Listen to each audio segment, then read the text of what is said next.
Hey everybody, Pinky here. So today we're going to be drawing something that's never been drawn before as far as I know. So this is the scene of Rusty and Princess being separated. It's a very sad scene because they don't get to see each other again for a year or more after this scene. And as far as they know in this moment, they'll never see each other again. So Princess and Rusty are being separated, and Rusty's getting taken away by a person, a two-leg, into their home.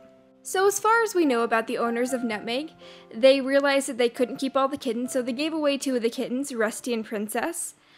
And neither of those kittens ended up going very far, because they were both adopted by families of two legs that lived within the same neighborhood as Nutmeg, because Princess later still knows where her mother and other siblings live.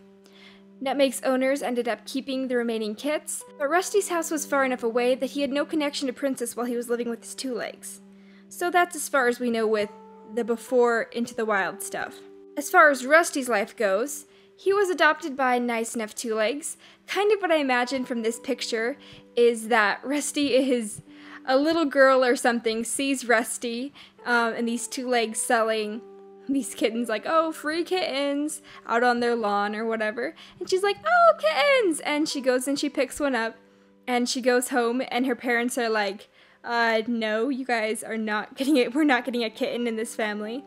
And so they end up giving the parents end up giving the kitten to one of their friends, which is a newly married couple, and they end up getting Rusty.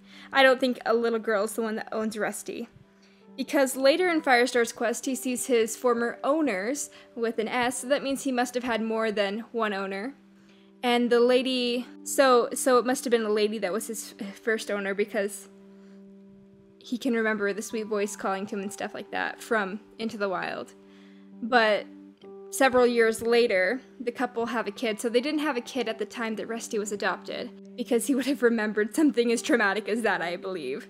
After Rusty leaves his two legs to become Firepaw, his owners get a new kitten, Hattie, and she's very suited to kitty pet life, and her and Smudge become best friends, which I think is really cute. Anyways, back to the speed paint, and with Princess's life, we really don't know anything about the people that own Princess.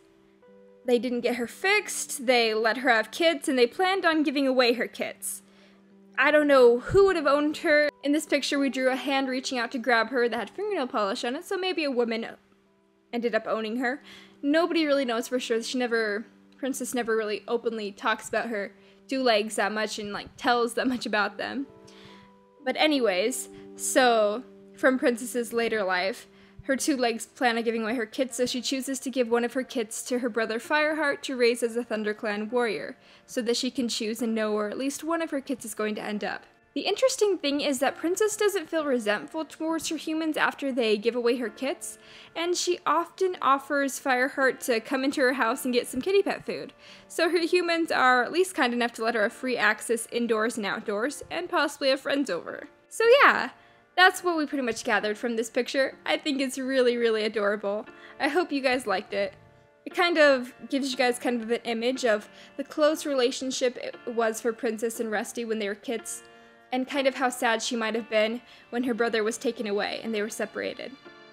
Just to see how cool it will be when they finally get reunited. So, what do you think is the coolest relationship in Warriors where they are separated and it's so sad? Can you think of any separation stories from Warriors that are just so sad and they really hit you right there in the heart? I'd love to see your comments down below. Alrighty, thank you all so much for watching. Until tomorrow, Speed Paint. Love you guys all. Bye-bye!